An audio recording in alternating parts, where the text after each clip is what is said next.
good evening po mga kalinga. Panibagong reaction video na naman po ang inyong matutunghayan sa gabing ito. At ang ating re-reactionan po mga kalingap ay ang upload video po ni Kuya Val Santos Matubang. Ito po yung update sa bahay po ni Tatay Michael. Alam nyo naman mga kalingap na sa ngayon ay ongoing po ang bahay ni Tatay Michael.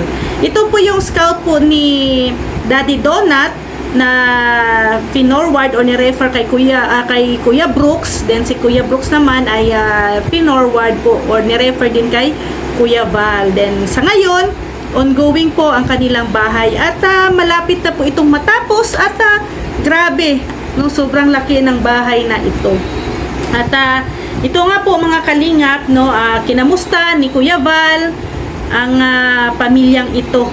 At ito po si Tatay Michael mga kalingap ay stroke patient na paralisado po ito mga kalingap, pero kahit papano'y nakakapagsalita naman, nakakapaggalaw naman ng kanyang katawan, no, yun ang laking salamat po ni Tatay Michael, no, kasi hindi siya same sa iba na as in totally bedridden talaga, na katulad ng iba na hindi na makakapagsalita, hindi na makakagalaw, no? Pero si Tatay Michael ay blessed pa rin kasi nga po ay ayan, nakakapagsalita man siya kahit papano at nakakagalaw-galaw din. Itong kanyang misis mga kalingap ay buntis, no?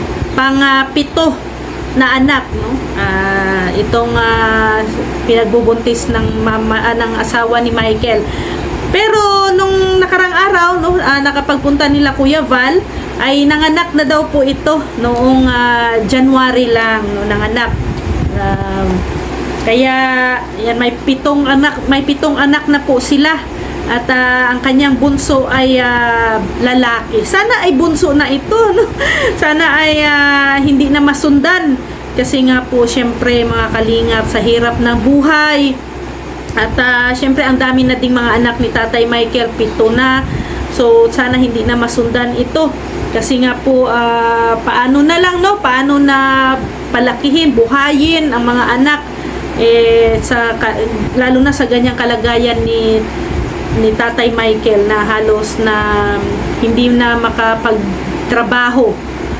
Sana ay stop na sa panganganak. At siguro naman ay yan na po siguro ang last, no, ang bunso na anak nila. So focus na lang sila Tatay Michael at ang kanyang misis sa pag-aalaga at pagbigay ng mga needs ng kanyang mga anak.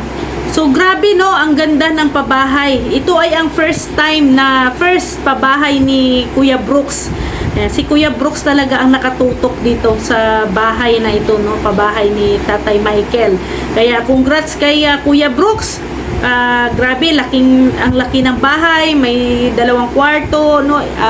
I-compare mo sa bahay dati nila Michael na grabe, no, ang liit. At hindi mo ma-imagine na magkasya sila doon, no, 6 na anak plus 2 mag-asawa, so 8 silang nakatira doon sa lumang bahay nila na napakaliit.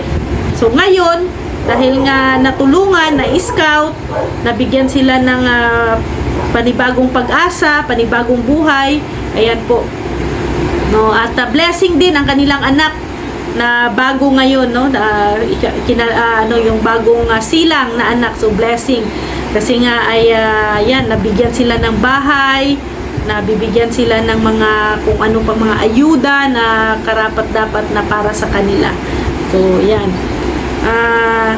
so narinig ko pa doon, no, sasabi ni Kuya na sa ribbon cutting next week, no, 11 days na lang ay magre-ribbon cutting na.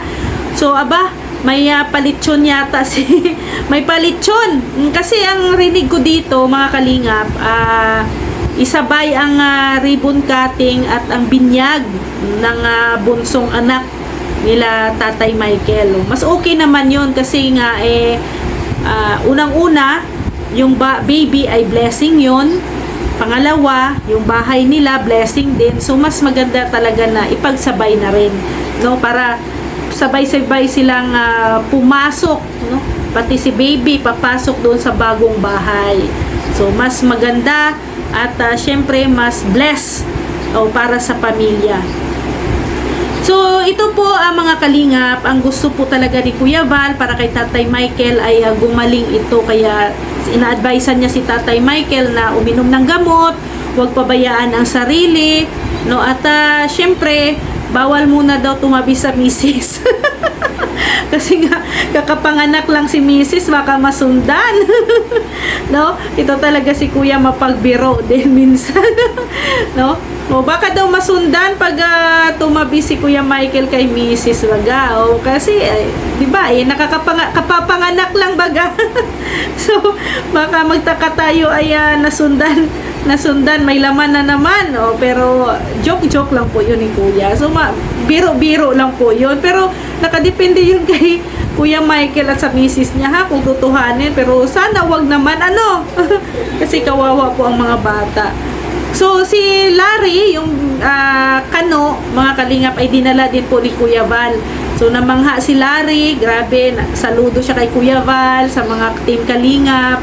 Kasi nga, di ba, syempre, ang gawang kalingap, pag once na wala kang bahay, pinapagawan ka ng bahay, no, lahat. At yun, no, namangha si Sir Larry sa pabahay ni Kuya Brooks. Grabe, ang laki daw, ang laki. So, at may may joke pa doon si Kuya Val tungkol kay Michael. Sinabi pa naman doon na tinanong ni Kuya Val yung misis ni Michael kung pa ba, kung kaya pa ba, tumatayo pa ba.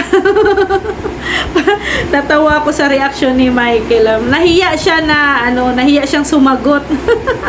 Wala na po yan, Kuya. Wala nang lakas kasi syempre ang katawan niya ay hindi na rin balance. Kasi syempre half paralyzed, uminom na ng gamot. So medyo na yan, weak. Kailangan niya na munang mag-exercise. Nasingit talaga ni Kuya Val. So itong pamilya ito ay napakaswerte sa taong ito. Kasi nabiyayaan sila ng isang magandang bahay, may baby pa na blessing, no? Blessed kaya ang baby. So yan, at sana ay pag-aingatan nila ang bahay na ipagkaloob sa kanila. Ito ay silbing magiging nila habang buhay na regalo, no, sa kanila iyan ng Team Kalingap. Syempre ni Kuya Brooks, nila Daddy Donut, nila Kuya Val, no. Salamat sa programa ni Kuya Val dahil may mga ganitong programa, kaya may mga taong nabibigyan ng harong, no, nabibigyan ng bahay na maganda at komportable. Sa mga hindi pa po nakapanood sa video na to, puntahan nyo lang po ang channel ni Kuya Val Santos Matubang. Paki-like and share na rin po sa inyong mga kamag-anak, kapamilya, kaibigan, kabarkada, or kung kapitbahay, or kung ano pa dyan, no? Ang video po ni Kuya Val. At please, pakisuportahan po ang channel po ni Val Santos Matubang, Kalingap Rab, Ate Edna Vlogs, Ruel of Malalag, Rachel Morales Vlog, at ang inyong abang lingkod, Rhea Olarte. Kasama po ang ating deputy, si Mick Agnes Vlog, Kalingap Awi, Kalingap Angeli, Kalingap Bibi Girl, Kalingap Dodo, Bila Ayop, Rachel TV, John Lindon Official, and Rex Vlog. Maraming salamat po mga Kalingap. See you tomorrow. God bless everyone. Bye-bye po!